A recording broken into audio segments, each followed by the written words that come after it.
you don't like it. But you don't like it. And you scream racism for everything. Everything. The word racist has become moot, has become nothing, has been so diluted because everything is racist to you guys. A black kid stabs a kid in the heart and he gets 35 years, only 35 years. Racism, racism. The courts and the Texans and blah, blah, blah are all against them because they hate black people. Fuck you. Dude, I'm just at that point. And I got black siblings. I got a black stepdad. I got black people all in my fucking entire history of life. That dude said, I got a black stepdad. Is that why you angry, sir? Because your mama is banging a black man? I'm just saying, you got black siblings. I don't know. Seems a little pent up there. You're going to have a very interesting Thanksgiving dinner. I'm going to let him go ahead and finish. And I love these people and I would die for these people. But at the same time, other people, other black people are sitting there screaming that everything is racist. I can't fucking handle it anymore. Give them what they want, dude. Give them what the fuck they want. Leave them to their own shit. And let's see how well that fucking works out for them. Because they don't understand that they are the problem in their own fucking community. I'm just done. I'm just done. Now, again, we can talk about the social and financial issues like redlining and all those other issues. But at some point, we also have to address personal conduct. Okay. And a lot of the issues that we're dealing with in the black community has to do with personal conduct. Nobody told you to take that brick and throw it into somebody's window and run away. The white man didn't do that. You did that on your own. Okay, at some point we have to just start taking responsibility for some of our behavior. And it also has to do with the fact that parental supervision. Now, dads, fathers, I know we got a lot of involved black fathers, but unfortunately you all are gentle parents too. Somebody type gentle parenting. We have a lot of gently parented black. You don't like the way you were treated, okay?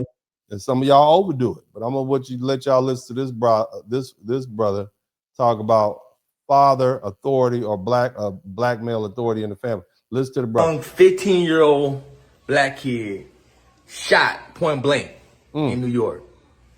Fatherless kids all around. You can tell all these kids around them sitting there watching, ain't got no daddies at home. It's disgusting, man. The way that this entire nation has turned. These fatherless kids are harassing the streets. I go into the courtrooms every week and see these kids. You look across, ain't no daddies in there. 1 out of 20 may have a daddy in the courtroom where these kids are the ones out violating our communities in our neighborhood, and almost all of them are black.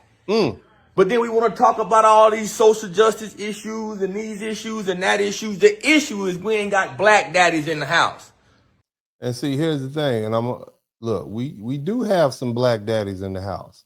But if you're a black daddy in the house and you're neutered, in other words, your woman is telling you what you can and can't do with your kids and threatening to call the police on you, and you got daughters that are out of pocket and threatening to call the police and this, that, and the other, then you're neutered. You can't put that authority down. Let me tell you something. I know y'all might not like to hear what I have to say. And I know. But at a young age, you got to instill the fear of God into your children. And you need to be sitting as God in that place. They need to fear you. Don't try to be your children's friends when they're little. Scare them to death. Threats, scaring them, and sometimes corporal punishment, because that's the only thing to work.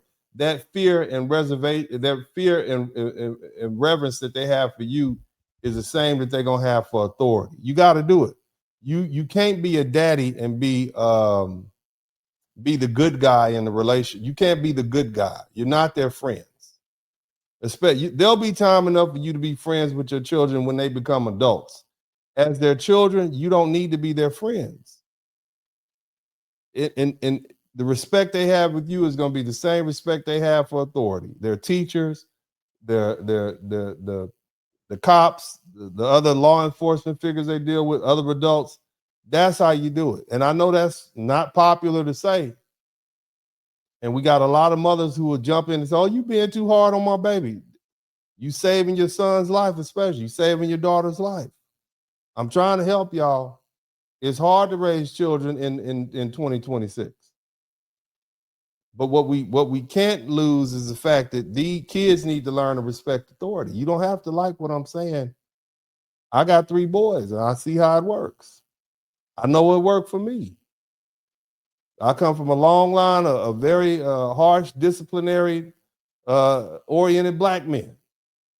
And that's why I'm successful, because without discipline, it's like having you got a wild stallion running around the countryside. But we'll let the brother finish speaking. You know, you want to keep your son out of the penitentiary, teach him some discipline early and self-control. And this is a problem that we need to try to fix as Black men. We are letting our own communities and our country down. We're a disgrace to the world. Disgrace to the world. 70% of our kids ain't got no mom and daddy together in the house with them raising them. And we don't think that's a problem? It's biblical. The last verse of the Old Testament. He shall turn the hearts of the fathers to the children and the hearts of the children to the fathers, lest I come and smite the earth with a curse.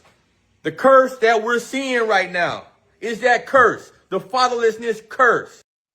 Now, I'm going to take the time to address this because a brother said this, and I don't want to take the time. But he made a good point. Nobody is asking. Brother, I'm trying to find a brother's quote. He said, nobody is asking why the fathers aren't in the house. Okay? Nobody's asking why the fathers aren't in the house. And that's a very good question. It's a very good question. And I'm going to take the opportunity to address that question. I divorced my first wife when my oldest son was 2.5 and my middle son was 1.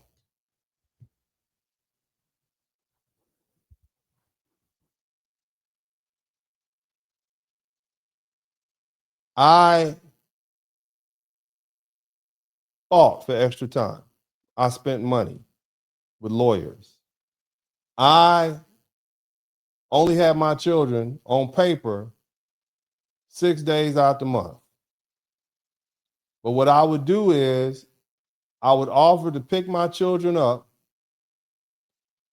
from school, which usually lets out daycare, let out, and then they'll get out by 6. So I'd have to pick them up by 5:30 and take them to extracurricular activities that I paid for, like karate and jujitsu and other sorts of sports. That presented me with an opportunity to see my children almost every day, even if they didn't spend the night. So what I did, fellas, was I understood that I was divorced from my ex-wife, but I didn't allow that to separate me from my children.